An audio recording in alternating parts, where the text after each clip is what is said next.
Guys and dolls, so it is Thursday. I'm recruiting to the weekend. I'm recruiting to next week, so I'll say no more about that. But yeah, everything is good. Got a wee bit of a busy day today. But yeah, I need to pick some stuff up, so I do. Need to get another SIM card, pair of glasses. So yeah, I've got a video for you to watch. Now, most of you will have watched it, but there's going to be some that don't watch it.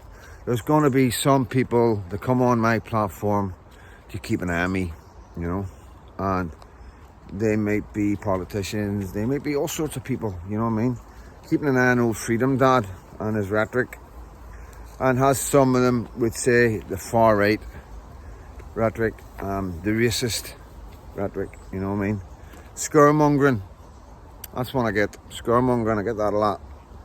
And obviously it never puts me off, because I know what I'm saying is bang on the nose, I know that I've got every reason to be concerned, and coming up, heading towards 700 videos, I think, you know what I mean? And I haven't changed my course at all. So, the one thing that I keep banging on about, guys, is how things are going to change for my daughter in the future. And the other big thing I bang on about is the Union, the British. And how I keep warning people around me and my friends and anybody that will listen to me that there's problems, big problems. And we need to be aware of them, going forward. We need to be ready for all sorts of scenarios and, things that could pop up, you know what I mean? And a lot of people just snigger and, and just look at me as if I haven't got a clue, or just a criminal, a bank robber. I'm going to listen to you, you know what I mean? But unfortunately, this is the sad truth. It's a bank robber, it's a criminal that's telling you the truth. One of the only ones telling you the truth in Northern Ireland right now. And I'm talking to the people of Northern Ireland, both Protestants and Catholics. I have to say I've been wrong. I have been wrong. I've miscalculated, so I have. But I'll get to that in a wee minute. But what I'm going to do is, as my good friend Patrick has been quite flamboyant with my footage from Ballymena, I don't think they mind if I use a bit of his footage. And I'm just going, I know, like I say, a lot of you will have seen it, but some of you won't. And, unless you're going to label the establishment, because let's be honest, this is mainstream media, guys, you know what I mean? If you're going to label them far right and racist as well, then get on with it, You get on with it, because we're starting to get used to it now. We're starting to accept it, the the racist thing doesn't cut with us, you know what I mean? That'll never work, None of us see anybody through the colour of their skin. That's like way back, I don't even know how long ago, but that left all our areas and countries a long time ago. We've been dealing with black and brown doctors and nurses for a long time. Like I say, I had a black doctor when I was my mum was alive. So that was before 1978, guys.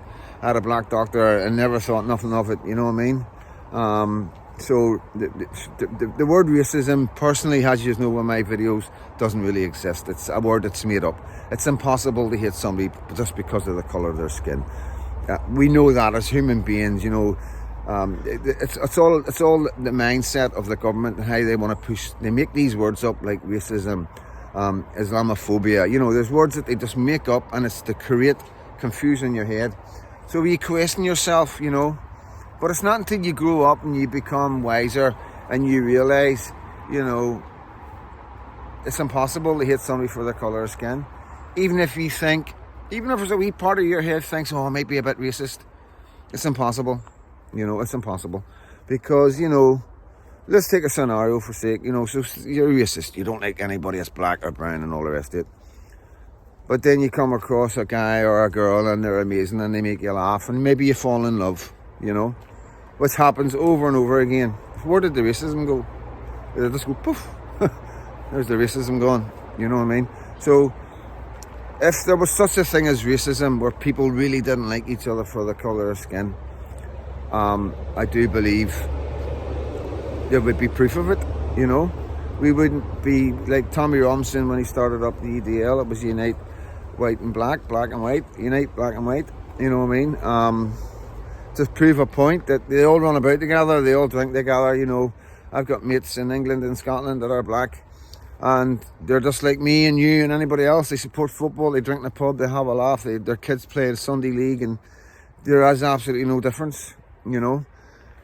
They don't see any difference, I don't see any difference. We're just human beings who enjoy life, you know, enjoy talking about politics. It's not until you're in them situations and you realise that racism is just a word created by the establishment, just like everything else that they created to divide us all.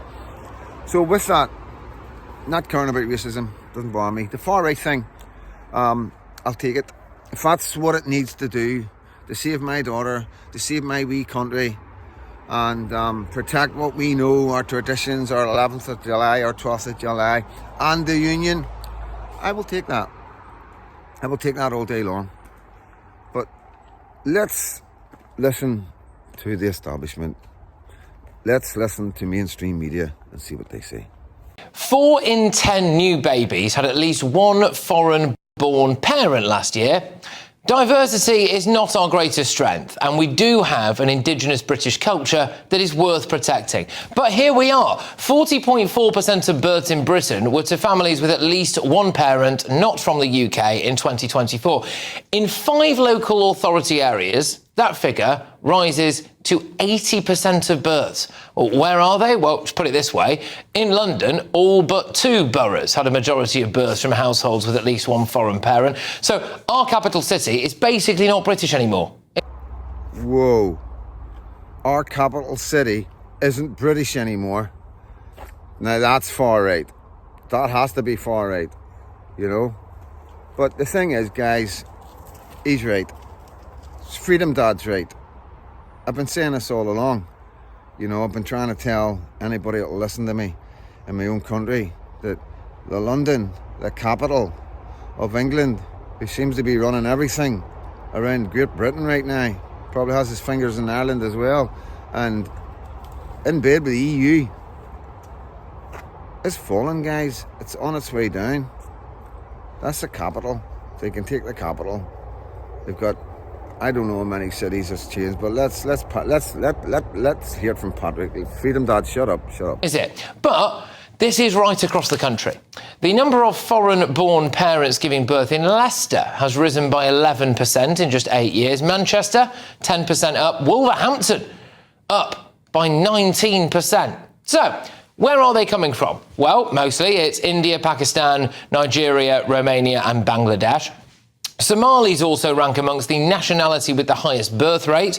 Also, let's have a little think, shall we, about who's coming across the channel. Well, it's loads of people from Afghanistan and Sudan. Well, the average number of children in Afghanistan is about 5.3, and in Sudan it's 4.3, apparently. So the British birth rate, meanwhile, is plummeting. It's fallen by a quarter in 15 years. In contrast, births to Indian mothers have risen by 73%, West Africans by 37%, the Poles and Romanians, they're up 32.6%. But I know what many of you will be thinking now. That Freedom Dad was right. How on earth do they afford it? Well, do you know what else is really interesting? So families from the Bangladeshi and black ethnic groups are more likely to receive income-related benefits, according to statistics. The combined Pakistani and Bangladeshi ethnic group had the highest rate of economic activity in Britain, apparently. We have more than 1 million foreigners claiming benefits, and they, by the way, are just the ones who are here legally.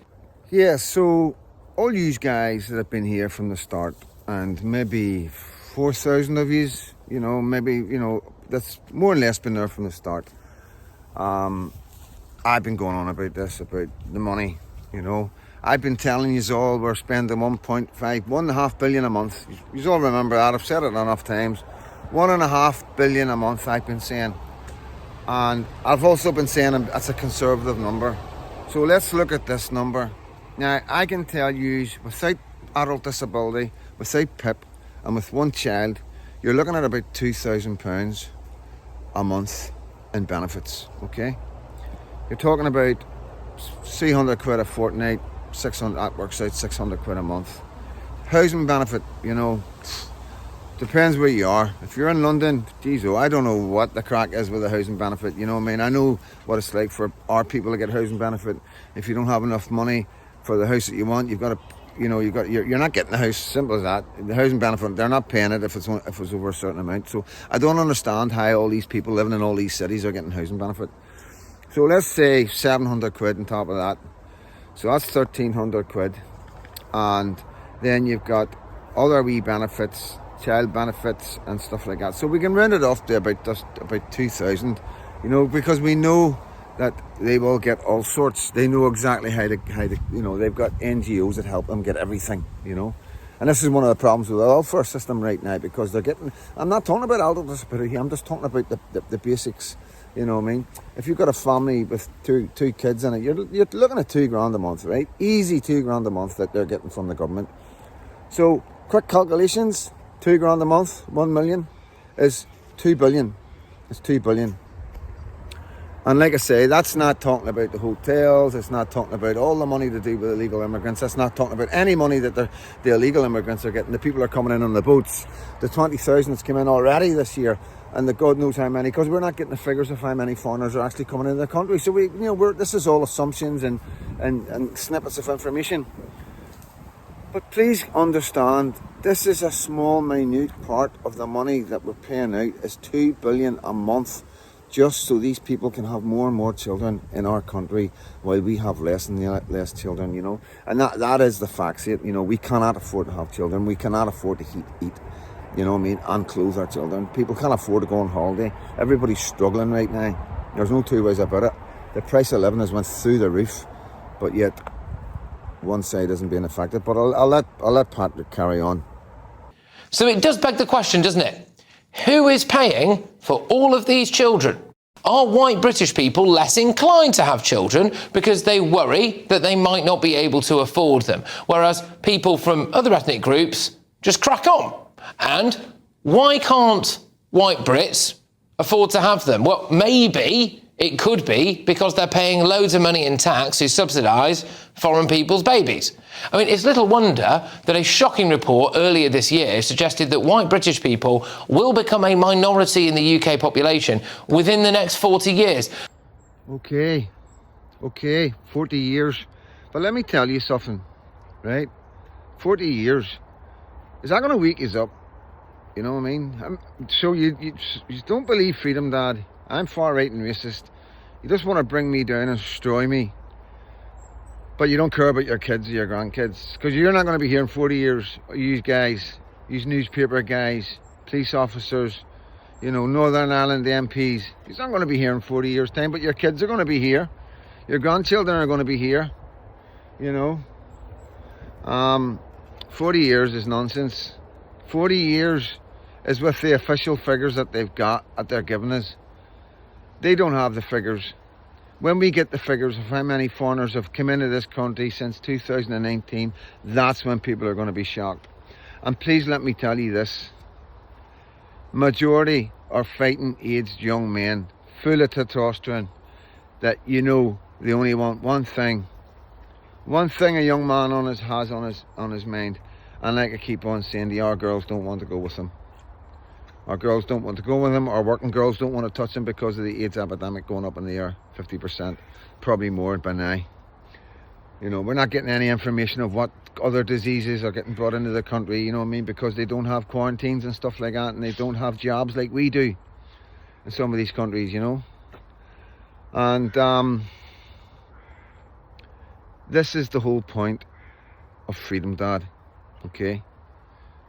Freedom of speech, freedom of an opinion, freedom to let you know what I feel in my heart as a young man who's been around the world and can see how everything works around the world in all different countries, and how we are being destroyed, absolutely destroyed.